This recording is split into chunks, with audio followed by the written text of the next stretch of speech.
Bupati Manggarai Barat Edistasius Endi memimpin langsung sidak ke sejumlah restoran di Labuan Bajo, Kabupaten Manggarai Barat, Nusa Tenggara Timur pada Rabu kemarin. Ini buntut dari ditemukannya kandungan formalin pada buah yang hendak disantap Presiden Jokowi. Sebelumnya, Presiden Jokowi nyaris menyantap makanan mengandung formalin di salah satu tempat di Labuan Bajo. Formalin itu ditemukan saat tim Lokapom Manggarai Barat melakukan pengujian makanan sebelum disantap Jokowi beserta keluarga. Tim Lokapom lalu mengambil sampel beberapa jenis makanan di sejumlah restoran.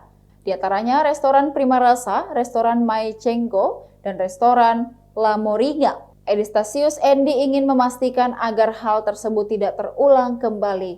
Apalagi menjelang perhelatan KTT ASEAN Summit ke-42 di Labuan Bajo 9 hingga 11 Mei 2023 mendatang. Dia mengatakan semua restoran di Labuan Bajo akan diambil sampel makanannya untuk diuji tim Lokapom Manggarai Barat. Pemerintah Kabupaten Manggarai Barat lanjut dia akan menindak tegas restoran jika ditemukan kandungan formalin pada makanan. Kepala Lokapom Manggarai Barat Andi Rusmin Nuryadin menjelaskan jika bahan makanan yang mengandung formalin itu ditemukan 3 jam sebelum Presiden Jokowi beserta keluarga makan. Setelah diketahui bahan yang mengandung formalin itu dipisahkan, dia menjelaskan BPOM bertanggung jawab dalam pengujian sampel makanan yang akan dihidangkan ke Presiden supaya mendeteksi ada tidaknya zat-zat berbahan seperti sianida, nitrit, arsen, timbal, formalin, borak, rodamin B, dan metanil yellow.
Demikian Tribun Hot News kali ini, saksikan berita lainnya hanya di kanal YouTube dan Facebook Tribun Timur. Terima kasih sudah nonton, jangan lupa like, subscribe, dan share ya!